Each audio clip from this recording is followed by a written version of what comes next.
Okay, so we are playing Elden Ring again, and this time we are buying the Dung Eater puppet, also upgrading it.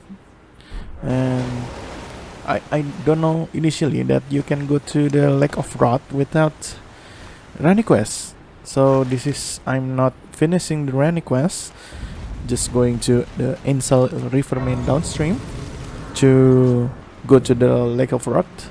Of course, passing through the Noxtella city, getting some items, but I don't think I gonna need this. Yep, another great item, and getting knocked by the ball and getting revenge. And the love for chill is there. We need those if I don't really satisfied with this build and want to change the build. Depends on the weapons in the DLC. And this is it.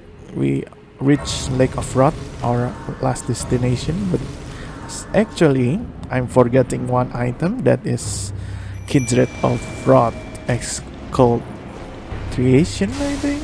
I don't know why it's called that. And yep, this is the place in the foot of the Mount Kilnir. Luckily we have the Dung Puppet here. It is very easy fighting this guy with Dung Puppet. Yeah, I know I'm overleveled at this point. And so this is me exploring the Lake of Wrath, of course with the annoying Scarlet Rod that you will eventually get, fighting the Dragon Kid Soldier to get the Serpent Bolt Blade, or is it the Dragon Scale Blade? I don't know. I'm not gonna use that for the rest of the run. And Grand Cloister, getting close to our last weapon of choice. Actually, second last because, yep. And getting the Mushroom Crown because we are going to use the Scorpion Stinger. Yep. And this is me going to Astel. I don't know why I'm doing this, but I think it is okay to do this. I don't know. Actually, this is a first try. Yep. Getting plus immediately after doing it. Yep. Eleonora Pole Blade is really strong, guys. If you want to use it, use that. And of course, getting the golden pickled fowl food, and finally fighting Godfrey, the first Elden Lord. And actually, I think this is one of the easy boss to dodge because it is glowing like this, and sorry, because it is glowing, you can see his moveset very clearly, not like that overgrown rat. And we get the talisman pouch, of course. And actually, I don't know what to pick on the last talisman, and because of that, finding this guy Morgoth without the fourth talisman, that is very crazy, even for me. Of course, summoning the what's that name? Oh, I keep forgetting names. Yeah, fighting this guy. I think this fight is also pretty easy because it was my first attempt. Of course, I'm overlevel fighting this guy.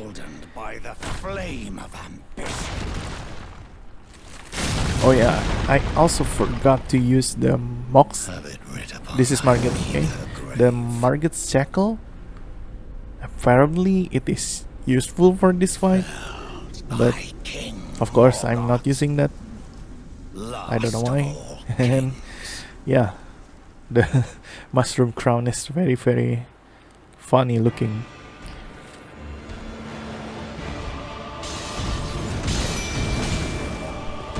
Yep, I'm not gonna skip a part of it. I think this game is very fun. Really, it's fun. Yep, first attempt. Forgot to use the fourth talisman pouch, but that's okay. Using the gold pickled fowl food to get extra runes. And with that boss speedruns, I got like to level 115, and this is me getting the pure blood knight medal to get to the Mohg Palace instantly. I still don't know how you got to get to this place without that, so I guess I'm using that. And the somber ancient dragon smithing stone, what it's called, and fighting white masfare, of course. And I thought this dropped the mask, but it is not. The mask will be dropped by invasion in the the lake area. But if you kill Mohg here, you will lock it and you cannot get the white mask. And that is a stupid me not knowing that. So I am going to do the poison build, the scarlet throat build. It's not skilled with arcane whatsoever, but it is very fun using that. Because if the enemy getting the scarlet throat, I gonna change to my great knives, the occult great knives, scaling with arcane, so it has good AR. And this is it, guys. The roadblock of the DLC, and this boss is pretty hard actually. But again, I am overleveled at this point. I don't know why. First time I'm fighting this guy, I'm using intelligent build, and it is pretty easy. You just blast him until he's dead.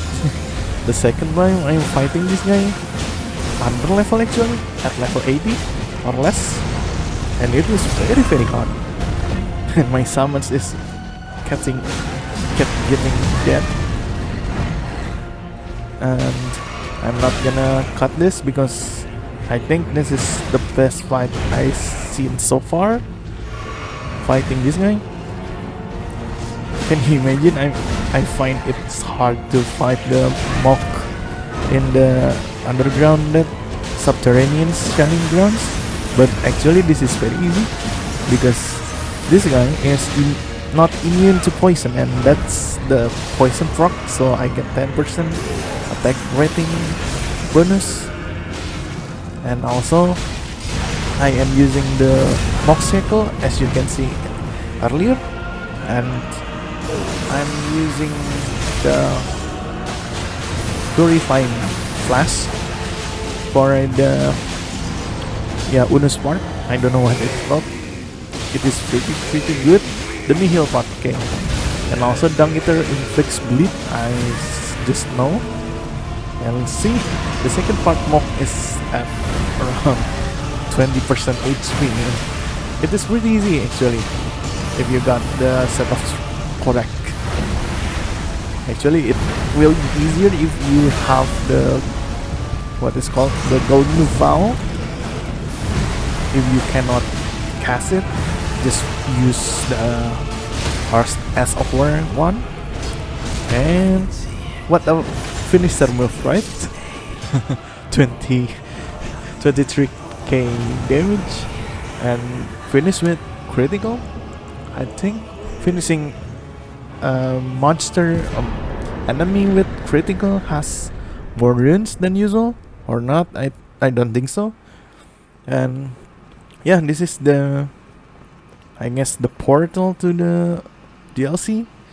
And let's see what's our build here to the DLC. Okay guys, this is my build, as you can see, using the skill armor and also the mushroom crown. And for the weapon, we have Eleonora Pole Blade. If too many enemies, we are using the Eleonora Pole Blade. And for the boss, we are using the Reduvia together with the Occult Great Knights and also the Scorpion Stinger to make them Scarlet Throat. And lastly, we have the Morgoth Curse Sword. This is from the remembrance of the Morgoth we fight in the Lendal capital.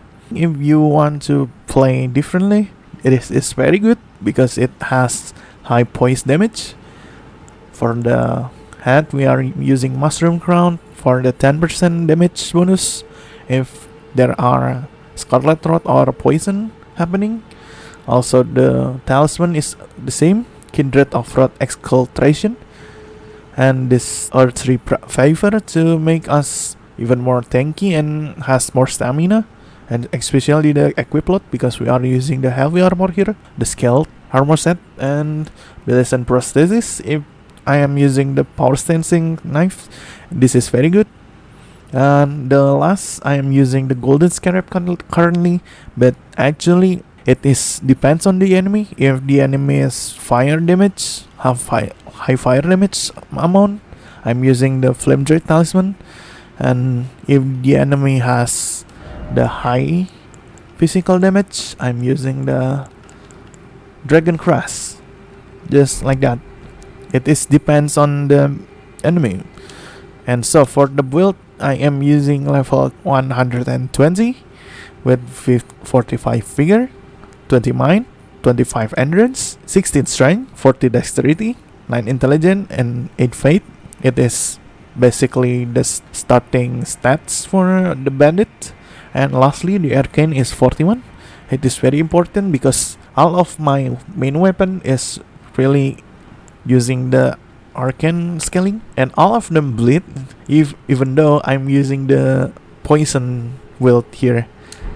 So, oh yeah, I forgot to say something. And the flash of wondrous physic I'm using is the crimson burst, that is steadily restore HP for a time. The second part, we are using the dexterity north crystal tier, temporarily boost dexterity, because not all of them scale with arcane, but all of them scale well with dex actually. So I'm using that. And actually there's one last weapon, and that is the serpent bow, but I'm not really upgrading this guy, but this is pretty cool to do more poison than usual using this bow. And lastly, the summon we are using is the dung eater puppet. And that's it, guys. See you in the Shadowland.